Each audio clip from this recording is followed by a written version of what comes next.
Mais pourquoi Dieu n'a pas aboli l'esclavage? C'est une question qu'on m'a posée la semaine dernière sur la précédente vidéo que j'ai faite et qui parle de la Bible en hébreu.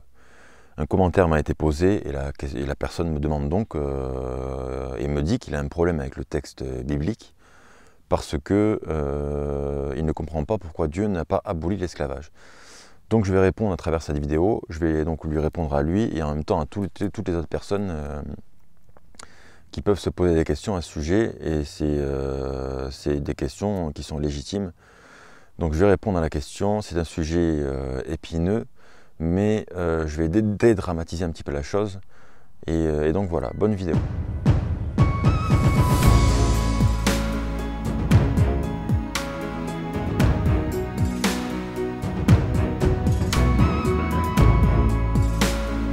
Alors l'esclavage, donc pour parler de mon expérience à moi, j'avais acheté une Bible étant jeune, donc j'avais 15 ans, je m'étais intéressé à Dieu, et j'avais acheté ma première Bible, donc une Bible de Jérusalem de poche. Cette Bible-là, je ne l'ai jamais lue, mais je l'avais feuilletée. Je prenais la Bible et je feuilletais, je tournais les pages, et je prenais un passage au hasard et je lisais. Et en la feuilletant comme ça, j'étais tombé sur des passages qui m'avaient dérangé, dont notamment des passages sur l'esclavage. Et donc ces passages-là, moi, ça m'avait empêché en quelque sorte de me rapprocher davantage de Dieu. Et donc ça avait mis ma foi en pause, en quelque sorte. Donc moi, je voulais me rapprocher de Dieu donc, en lisant la Bible. Et ces passages-là, plus le fait que je ne comprenais pas des passages, et que, étant donné que j'avais aucune notion, je voyais pas très bien où ça voulait en venir. Je ne voyais pas le contexte, je voyais rien.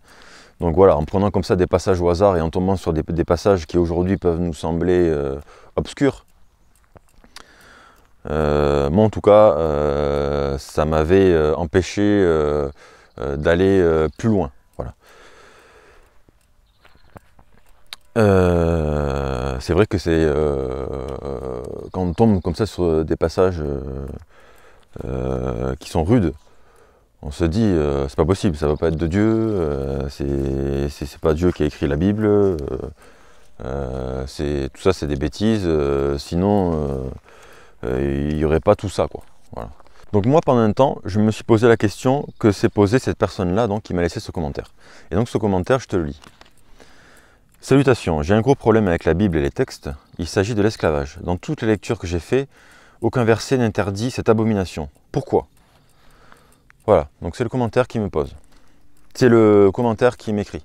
Donc je vais commencer à répondre à cette question en soulevant un point qui est Dieu déjà a choisi un peuple. Il a choisi le peuple hébreu. Ce peuple hébreu, il faut savoir que lui-même a été esclave en Égypte. Donc Dieu choisit un peuple et son peuple, à lui, est esclave. Et donc que fait Dieu? Déjà, il autorise le fait qu'il soit esclave, mais il le libère. Il le libère de l'esclavage. Donc il le libère, il le fait sortir d'Égypte, en faisant tomber sur l'Égypte des plaies. Donc le peuple hébreu sort de l'Égypte, reste dans le désert pendant 40 ans, puis entre en Canaan, donc le pays promis, actuellement Israël. Donc ça c'est le premier point. Donc dès le début de la Bible, on parle de l'esclavage. Et c'est d'ailleurs par l'intermédiaire de l'esclavage que Dieu se dévoile à ce peuple et en même temps aux autres peuples. Il se sert de quelque chose qui a toujours existé. Il ne l'encourage pas pour autant, mais il l'utilise pour montrer sa puissance et pour montrer aux autres peuples du monde entier ce qu'il peut faire donc pour un peuple. Donc c'est un des instruments dont Dieu se sert, et ça va être à la base de la foi hébraïque, ça va être à la base de la Torah, à la base de la Bible, et du Tanakh. Le Tanakh étant tous les livres de l'Ancien Testament Et la Torah étant le Pentateuque, en fait, c'est les 5 premiers livres de la Bible, écrits par Moïse. Donc on peut dire en quelque sorte que ça commence comme ça, et il y a des fêtes, qui sont pratiquées encore à l'heure d'aujourd'hui par les Juifs, pour fêter justement cette sortie de l'esclavage, qui est donc la fête des pains sans levain. Le peuple étant sorti rapidement d'Égypte, ils ont eu le temps de faire du pain de la façon normale, et donc ils sont partis avec du pain sans levain, et pour se rappeler justement de cette sortie d'Égypte, ils mangent du pain sans levain pendant une période. Voilà. Et Dieu utilisera aussi encore l'esclavage, donc cette pratique qui était en fait commune à l'époque, pour aussi punir son peuple quand il s'égare. Et une fois que le peuple hébreu est installé en Canaan, souvent, lorsqu'il s'égare et qu'il se met à vivre comme les peuples qui vivaient avant lui en Canaan, qui étaient des peuples barbares, violents, sanguinaires, qui vénéraient d'autres dieux, qui étaient donc idolâtres, qui sacrifiaient même parfois des enfants en l'honneur de ces dieux. Et donc à chaque fois que le peuple hébreu tombait dans ces travers-là, Dieu le punissait par notamment des guerres de perdus, des terres de perdus, des villes, des morts, et donc aussi par l'esclavage.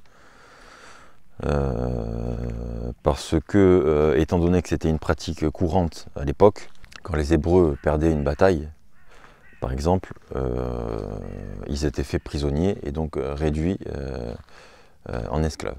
Donc premier élément, donc, le peuple hébreu est libéré d'Égypte de l'esclavage. Là pour le coup c'était l'entièreté du peuple qui était esclave. Donc Dieu les libère. On voit à travers cet acte-là la bonté, l'amour de Dieu, et on peut faire un parallèle avec ça aujourd'hui. Et c'est aussi pour ça, je pense qu'il a agi ainsi.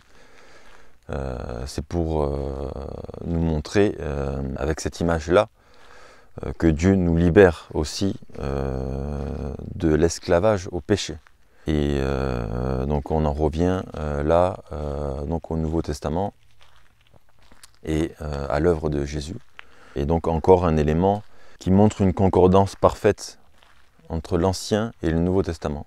Et bon, mais bon, ça c'est pas le sujet de la vidéo. Donc quelque chose qui est vraiment très important, c'est qu'il faut toujours lire la Bible dans son contexte. Là, tu vois, au début de la vidéo, je disais que justement, moi, quand j'étais tombé sur ces passages-là, je trouvais ça monstrueux. Et donc, qu'est-ce que j'ai fait? C'est parce que j'ai lu déjà la Bible, déjà avec la vision que j'avais d'aujourd'hui.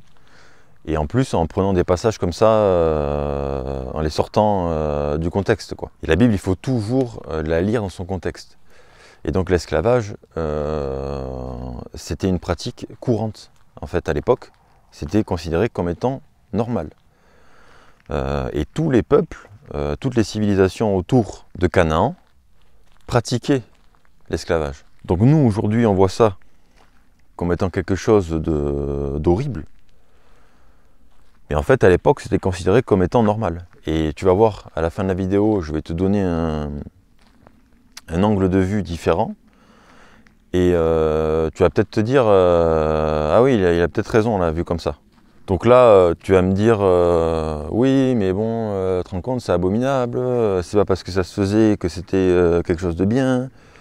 L'esclavage est toujours mauvais, ça peut pas être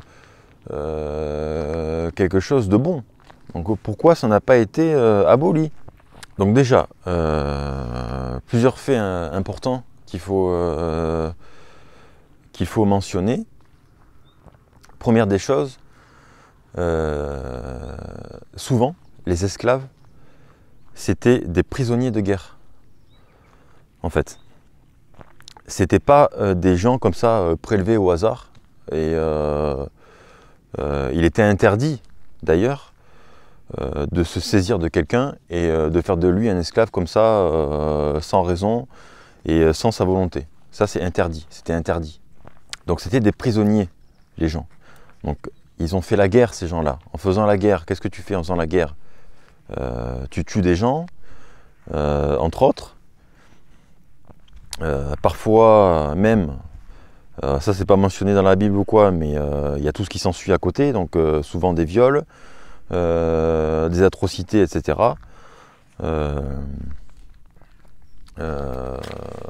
Donc première chose, ces esclaves-là, souvent, c'était des prisonniers de guerre.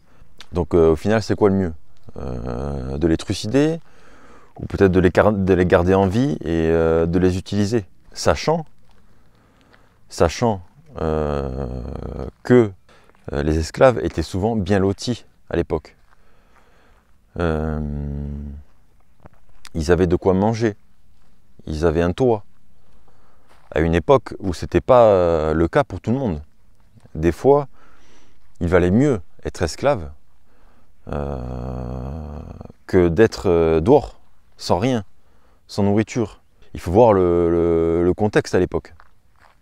Quand tu étais dans une famille hébreu, qui avait des terres, des animaux et tout, tu étais esclave, certes, tu étais donc contraint de rester avec tes maîtres et de travailler pour eux, mais tu avais tout un tas d'avantages derrière. On voit l'esclavage comme étant quelque chose de terrible, mais il faut savoir que c'était légiféré, il y avait des lois qui encadraient, et parfois même les esclaves, si c'était des esclaves hébreux notamment, ils pouvaient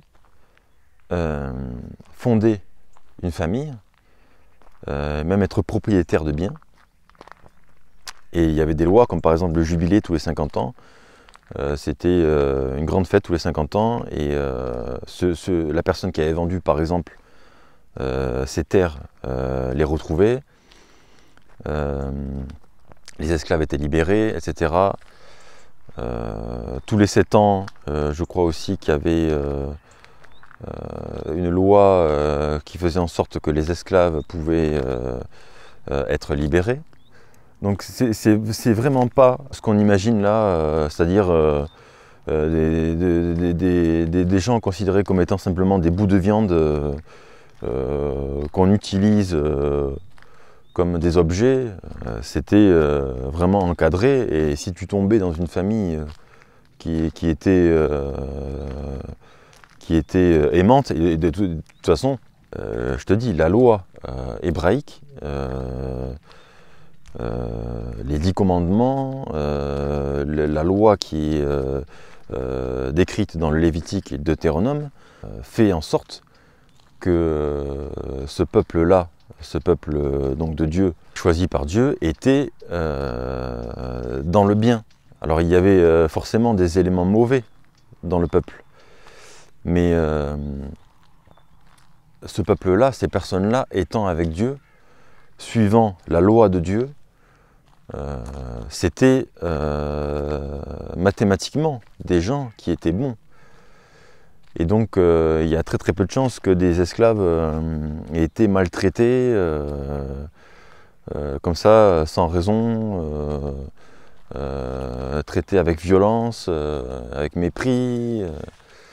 La loi faisait déjà en elle-même, sans parler même des lois qui concernaient les esclaves, mais simplement les lois de vie, faisaient que ce peuple-là n'était pas un peuple sanguinaire et violent. Voilà. Quelque chose à savoir aussi, c'est que des fois, quand on avait une dette qu'on ne pouvait pas payer, on pouvait choisir nous-mêmes de devenir esclave, d'être au service comme ça de quelqu'un. Et donc quand on n'avait pas d'argent, pas de biens, pas d'animaux, et qu'on ne pouvait pas rembourser une dette qu'on avait, eh bien on pouvait choisir d'être esclave. Et donc après, là il y a les lois que je t'ai dit avant qui intervenaient pour parfois la possibilité d'être libéré ou autre. Et donc là j'en reviens, là je pense à quelque chose que j'ai dit avant, que quand j'ai dit que les esclaves pouvaient parfois avoir une famille, et ça c'est une loi aussi qui le dit, qui autorise la personne à rester au sein de la famille, donc du possesseur de cette personne-là. Et donc s'il y a des lois qui mentionnent ce fait-là, c'est qu'il y a des gens qui étaient tellement bien avec ces familles qui voulaient y rester. Il y avait des esclaves femmes, par exemple, qui pouvaient se marier avec leur maître. Et donc dans ces cas-là, elles sortaient de la condition d'esclave et elles devenaient membres à part entière du peuple hébreu. Donc s'il y a ces lois-là aussi, ça c'est bien la preuve que c'était pas l'esclavage comme on le voit là aujourd'hui. Donc cet esclavage-là,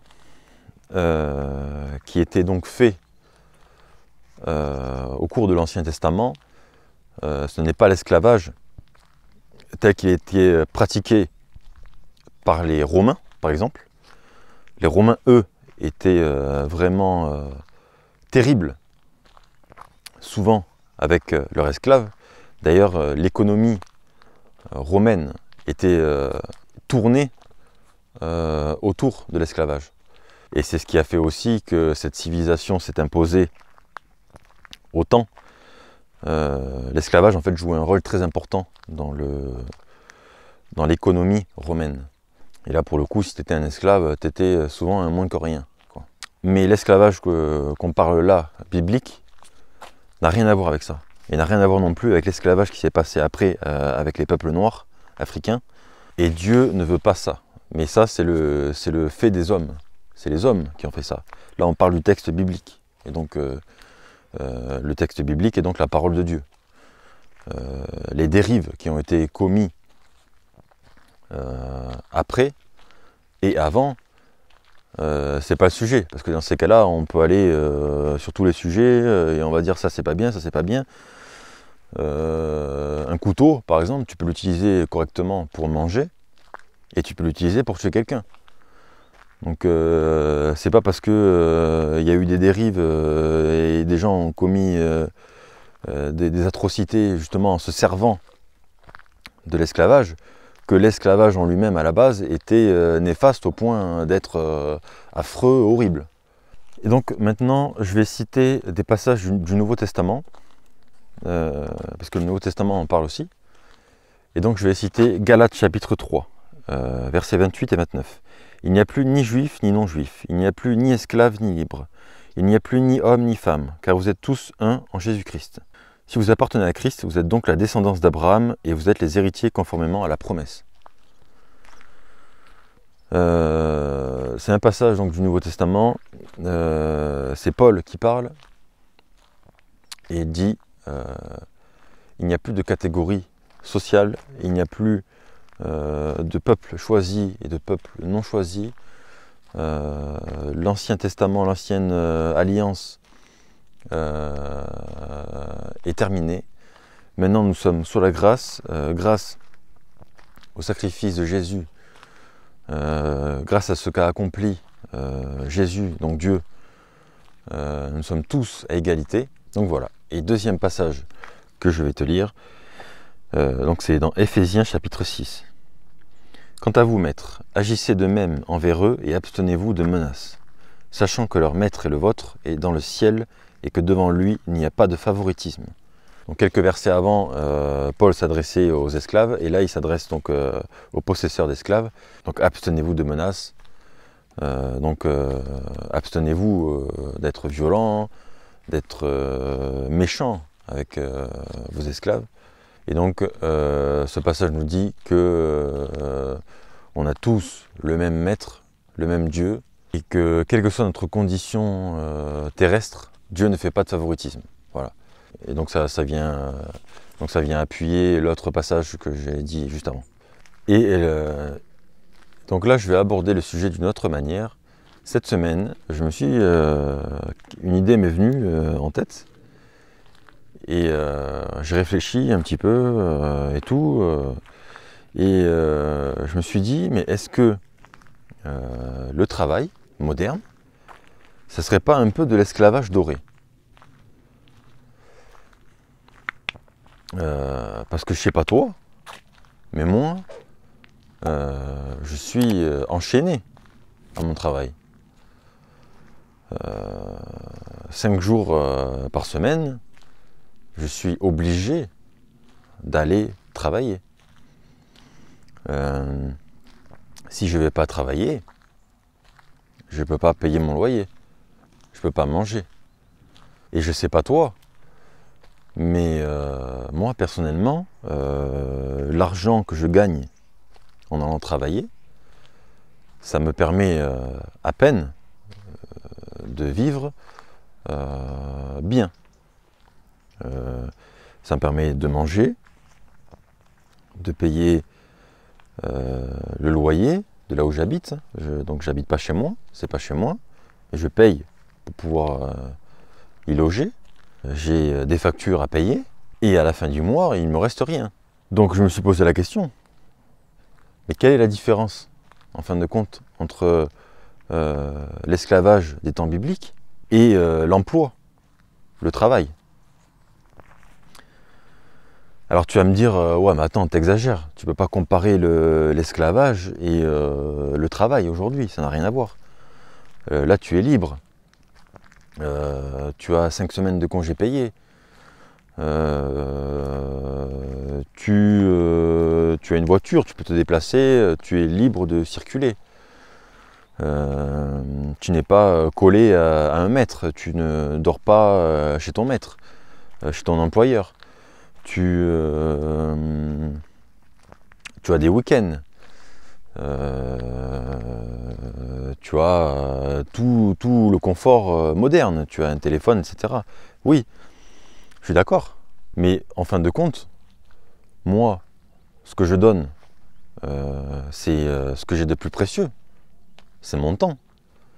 Le temps, c'est ce qu'on a de plus précieux dans la vie. Donc là, je donne mon temps à un patron pour faire de l'argent, puisque le travail, c'est ça, le but c'est faire de l'argent. Hein, le capitalisme, c'est ça. Si tu ne crées pas d'argent, ça ne marche pas. Donc je donne ce que j'ai de plus précieux, mon temps, pour aller travailler et pour vivre. Puisque, certes, bon, moi je touche un peu plus que le SMIC. Donc ça me permet d'acheter, ça me permet de vivre correctement, mais j'économise pas, je veux dire, mais ça me permet de vivre correctement. Je fais mes courses normalement, je peux faire quelques achats. Là par exemple le mois dernier j'ai voulu m'acheter une Bible en hébreu et tout, bon, ben, j'ai pu me l'acheter. En septembre, là, je suis de mariage, j'ai pu commander un costume, pas un costume de fou, mais j'ai pu commander un costume là en fin de mois. Et donc j'ai un petit pouvoir d'achat, on peut dire. Mais là, résultat des courses, mon compte est bloqué. Là, ça veut dire que tant que j'ai pas ma paye, je ne peux plus rien acheter là. Donc je donne ce que j'ai de plus précieux, mon temps, pour pouvoir vivre en fin de compte, avec quelques extras. Tu vas me dire oui, mais tu vas me dire tu es libre. Oui, je suis libre, mais je finis le travail à 5h30 le soir. Je suis libre, d'accord, je suis libre d'aller un petit peu, je vais pouvoir bouger un petit peu peut-être avec ma voiture, aller quelque part, mais je sais que le lendemain matin je dois pointer au travail. Le week-end c'est pareil, là j'ai la chance d'avoir des week-ends. À une époque même j'avais même pas de week-end parce que je travaillais en grande surface. Alors là c'est carrément, tu es collé 6 jours sur 7 au travail. Mais c'est pareil, tu sais très bien que tu dois revenir au travail le lundi. Et puis il faut de l'argent pour bouger. Si là j'ai envie de me dire j'ai envie d'aller à tel endroit, etc. Et comment je fais? Il faut payer l'essence, il faut pouvoir manger, il faut pouvoir dormir quelque part. Donc en fait, dès que tu commences à bouger et aller quelque part, ça te coûte de suite énormément d'argent. Donc quand tu es au SMIC ou proche du SMIC, tu crois que tu es libre. Tu as l'impression d'être libre. Mais en vérité, tu n'es pas libre. tu es collé à ton travail. Donc honnêtement, la grande différence qu'il y a entre l'esclavage biblique et l'emploi, aujourd'hui, est-ce que c'est pas tout simplement 3000 ans, en fait, qui séparent les deux?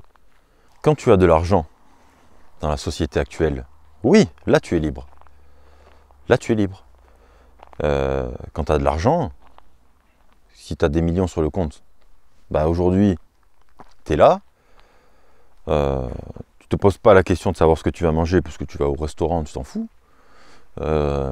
Demain, tu es aux Bahamas, tu fais bronzette, tu restes 2 jours aux Bahamas tranquillou, tu fais bronzette.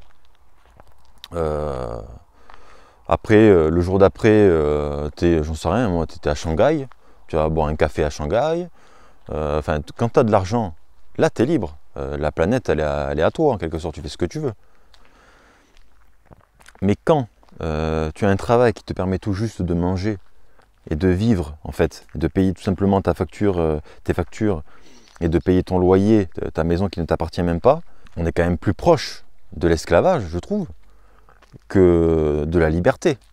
Donc en fin de compte, c'est quoi la différence entre l'esclave qui travaillait à l'époque pour son maître, mais qui était nourri, qui était logé, etc. Et aujourd'hui, le smicard qui va toucher un salaire qui lui permet tout juste de vivre. Et donc pareil, de manger, et au lieu de dormir chez son patron, ben, il dort chez lui. Voilà, c'est ça la grosse différence. C'est de l'esclavage doré, voilà. C'est de l'esclavage, mais enrobé de tout ce qu'on a de moderne, du confort, etc. Mais donc c'est ce que je dis, il y a 3000 ans qui séparent les deux, c'est tout. Hein. Et il y a quelque chose moi qui m'a fait marrer il n'y a pas longtemps, c'est Pôle emploi. Tu vois, Pôle emploi, ça s'appelait Pôle emploi. Ils ont changé le mot, ça s'appelle France Travail maintenant. Et moi ça m'a fait réfléchir, je m'étais dit, en fait ils ont changé le nom. Ça, ils le disent pas, mais moi c'est ce que je me suis dit de suite. Ils ont changé le mot, ils ont changé Pôle emploi, ils ont appelé ça France Travail parce qu'ils se sont dit, les gens vont finir par peut-être se rendre compte que le terme emploi, c'est pas bon, quoi, parce que c'est vraiment négatif, quoi. Et ouais, le terme emploi, c'est fort, le terme emploi. On t'emploie, tu es employé. Tu sais, employé, on emploie une fourchette pour manger. On emploie un objet pour faire quelque chose. Le terme employé, c'est un terme fort, c'est le terme utilisé. J'emploie ma voiture pour aller d'un point A à un point B, je l'emploie. Être employé, c'est être utilisé pour faire de l'argent, en fait. Donc, c'est pour ça que maintenant, on ne dit plus un employé, on dit un collaborateur. Et oui, ça sonne mieux. Mais en fait, c'est la même chose. C'est exactement la même chose, c'est juste le terme qui a changé. Donc, moi, je fais le parallèle entre l'esclavage de l'époque et l'esclavage d'aujourd'hui. Alors après, tu as différents types d'esclavage. Si tu gagnes 3000 € par mois, c'est pas pareil. Tu es un peu moins esclave, on va dire. Mais vraiment, la personne qui touche le salaire minimum, lui, il est clairement plus proche de l'esclave que de l'homme libre. Et donc, voilà, cet exemple-là de France Travail, ça prouve bien que tout ça, c'est de l'enrobage, en fait. On te fait miroiter là, la liberté, le bonheur, mais en fait, t'es là, t'es pris là, quoi. Et donc, t'es enchaîné. Voilà. Donc, c'est facile de jeter des pierres, par exemple, sur le texte biblique et de dire ouais, « te rends compte ça, c'est dégueulasse, te rends compte l'esclavage, ce que c'est, mais alors que tu es esclave toi-même, en fait, mais tu t'en rends même pas compte. » C'est juste que, étant donné que c'est enrobé, voilà, tout le monde est diverti aujourd'hui. Avec les écrans en plus maintenant, on a des séries, des films et tout, la télé, machin. Les gens ils sont complètement déconnectés, donc ils se rendent même plus compte en fait de ça. Mais si tu regardes les choses, tu te prends un peu de la hauteur, tu te dis, bah ouais, en fait, c'est vrai, ouais, la grande différence, c'est quoi, en fin de compte, là que tu me dises, par contre, les esclaves, par contre, par exemple, africains, etc., là, par contre, c'est pas pareil, c'est des esclavages beaucoup plus durs, beaucoup plus violents.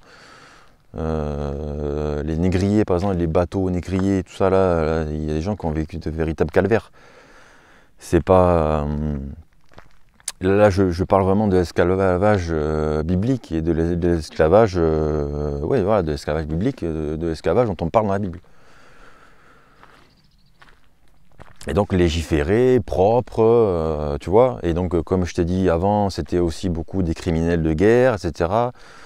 Donc il faut vraiment dédramatiser et j'ai eu du mal un petit peu à lancer la vidéo là et à en parler. Mais là, je pense que là tu vois un peu plus déjà mon point de vue et tu vois un peu plus là où je veux en venir et la bonne manière dont il faut voir ça. En tant que chrétien, on est d'abord esclave du péché. Et grâce à Christ, et justement grâce au fait de se tourner vers lui, de saisir sa main, d'être avec lui et de devenir un enfant de Dieu, justement on se libère de cet esclavage. Mais faut pas rêver, on est esclave de la société. On est esclave, employé. Voilà, on est des employés pour beaucoup. Et être employé, je suis désolé, c'est un peu être esclave. Avec des pompons et des paillettes. Voilà. Et même au-delà de ça, celui qui est vraiment riche, il a une femme de ménage, il a un cuisinier, il a un jardinier. Et alors là, il n'y a carrément plus de différence entre l'esclavage ancien et le travail, quoi. Parce que là, c'est carrément, le gars, il a des gens qui sont à ses ordres, il a des servantes et des servants. Des serviteurs, pardon. Donc voilà, la seule différence, c'est que maintenant, il lui donne un salaire, et le gars, après, il va faire un petit peu ce qu'il veut. Il croit qu'il est libre, mais en fin de compte, il va juste aller au Super U du coin, acheter ce qu'il faut pour manger. Moi, c'est ce que je fais de plus. Moi, je travaille, et après, souvent, le plus souvent, ben, je vais à un magasin, Super U, Intermarché, où tu veux faire mes courses. Et puis voilà, quoi. Et puis voilà, je paye mon loyer. Et donc, au lieu d'habiter avec mon maître, qui serait là mon patron, donc, eh ben, il me donne des chiffres qui apparaissent dans un organisme qu'on appelle la banque. Et avec ces chiffres-là, avec ces billets, avec ces pièces-là, je peux aller dans le magasin du coin, acheter de quoi me nourrir. Je peux choisir ce que je mange. Je peux dormir chez moi. C'est pas un palace, mais voilà, je peux dormir. Quand il fait très froid, je peux mettre un petit peu le chauffage, pas trop, sinon la facture d'électricité augmente trop et je peux pas la payer. J'ai une voiture, mais je peux pas avoir une très très belle voiture. Mais bon, elle roule, elle me permet d'aller travailler pour gagner mon argent, pour vivre. Tu vois? Moi, je prends les paris que si la Bible avait été écrite aujourd'hui, les esclaves, ça serait nous. Ça serait nous. Ça serait les employés. Puisque de toute façon, il n'y a rien en dessous. Donc, il n'y a rien en dessous. Donc, les esclaves, ça serait nous. Voilà. Et les libres, les gens libres, ça serait les patrons, les grands patrons, je parle, parce qu'il y a des petits patrons. Moi, par exemple, là, je travaille pour un petit patron. Il ne roule pas sur l'or. Et c'est compliqué de sortir de l'argent pour les petites entreprises. Ces gens-là, eux-mêmes, sont esclaves. Ces petits patrons-là sont esclaves de la société. Mais là, je parle pour des grands patrons, des gens qui sont vraiment très très riches, qui jouent avec la bourse, voilà, qui sont blindés.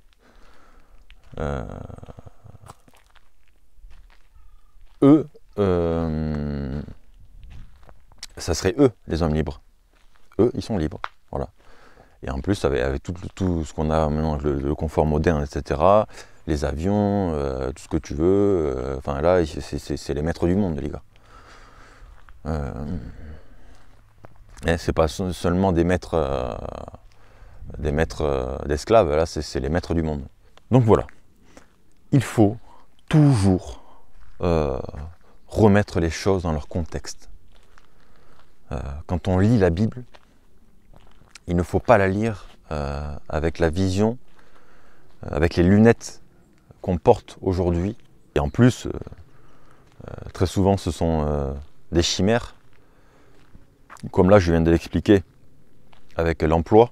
On croit qu'on est libre, qu'on est wow, c'est merveilleux, cette société-là de 2025, wow, c'est vraiment trop bien. Donc déjà, il y a le fait déjà de voir les choses avec 3000 ans d'écart. Et en plus, avec les fausses lunettes qu'on porte aussi, parce que des fois, on croit des choses qui ne sont pas vraies. Là, je te prends un exemple. Les personnes, par exemple, qui vivent en Corée du Nord, pour eux, tout va bien, souvent. Tu les vois, ils pleurent comme pas possible quand leur dirigeant meurt et tout. Et nous, on est là, on se dit, mais tu te rends compte, mais ces gens sont complètement cinglés. Ils sont fous. Tu as vu comme ils vénèrent leur... Et oui, mais c'est comme ça chez eux. Donc eux, ils voient la vie à travers leur prisme à eux. Donc pour nous, ça paraît complètement délirant. Mais eux, ils trouvent ça normal. C'est le roman national là-bas. Le président, c'est le héros, c'est Dieu incarné. Et donc eux, ils voient les choses d'une autre manière, par exemple. Donc voilà, il y a la différence de temps, la différence de société. Et puis en plus de ça, il y a nos fausses manières de voir les choses à nous. Mais donc voilà, toujours très très important de lire la Bible dans son contexte pour remettre les choses bien à leur place. Et il ne faut pas avoir peur ni honte du texte biblique. Il faut être convaincu que c'est la parole de Dieu et qu'elle est juste et vraie. Et il faut être certain qu'on peut se fier dessus, qu'on peut s'appuyer dessus. Il ne faut pas en douter. Il ne faut pas laisser des passages comme ça obscurs pour nous empêcher de trouver Dieu. Il faut avoir confiance en sa parole. Il faut, si on a des doutes, c'est que le problème vient de nous.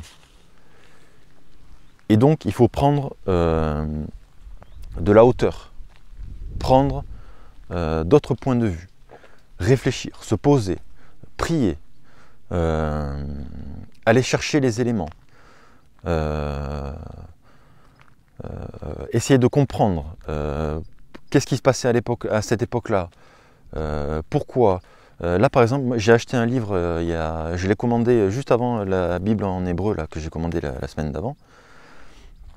C'est le grand dictionnaire de la Bible. Et je te le conseille vraiment pour justement lire la Bible dans son contexte, c'est merveilleux. Parce que tu as tout en fait qui concerne la Bible, c'est un dictionnaire de la Bible. De tout ce qui concerne Dieu et la Bible, ça va être comme le Larousse. Tu vois. Donc je te conseille vraiment ce livre.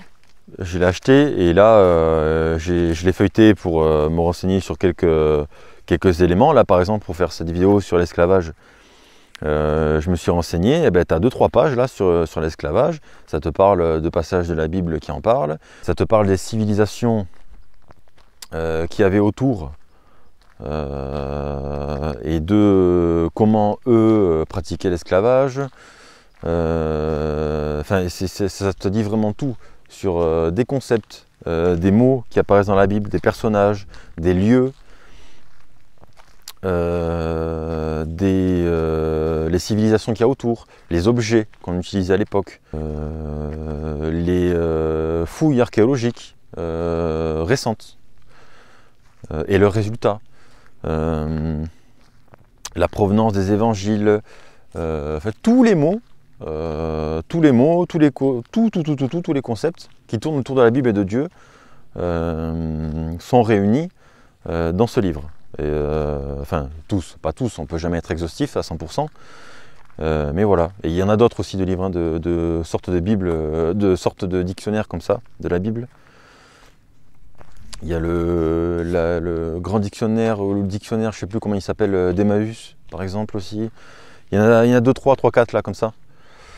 Et moi, donc, j'ai acheté le grand dictionnaire de la Bible, et donc c'est Excel 6, c'est la maison d'édition. Voilà. Donc voilà, toujours très très important de se renseigner vraiment et de lire la Bible dans son contexte. Il y a des paroles qui sont dites par Jésus ou par d'autres personnes dans la Bible, que si on les sort de leur contexte, on peut leur faire dire tout et n'importe quoi. Même des paroles de Jésus, si on prend une parole de Jésus qui dit à une personne ou à un groupe de personnes en particulier en réaction à des paroles que eux-mêmes ont dites ou des actes que eux ont faits, et que si on les applique pour d'autres personnes, pour nous ou dans un autre contexte, ça voudra soit rien dire, soit ça voudra dire l'inverse de ce qu'il dit 2 pages après. Voilà, la Bible, elle est juste, elle est bonne, elle est divine. Il faut en être convaincu. Donc voilà, j'ai répondu à ta question. Donc j'espère que cette vidéo t'a convaincu et que j'ai répondu à ton inquiétude et que je vais répondre aussi à l'inquiétude de nombreuses personnes, parce que moi, comme j'ai dit en début de vidéo, c'est quelque chose aussi qui m'a chagriné, et pas que, il y a d'autres passages, d'autres choses, voilà, qui m'ont fait poser question, mais il faut avoir confiance en Dieu et confiance en sa parole. Voilà. J'espère que ça va te permettre de voir ça d'un autre œil. J'espère que ça va te conforter dans ta foi. J'espère que ça va t'aider à te rapprocher de Dieu et à sortir de l'idée qu'il y a des choses qui seraient fausses ou malsaines ou mauvaises dans la Bible. Voilà, Dieu ne fait jamais de choses mauvaises. Jamais. Si il y a une incompréhension, c'est que ça vient de nous. Donc, voilà. Et donc voilà, je te laisse là-dessus. Que le Seigneur soit avec toi. C'était Florian. Salut.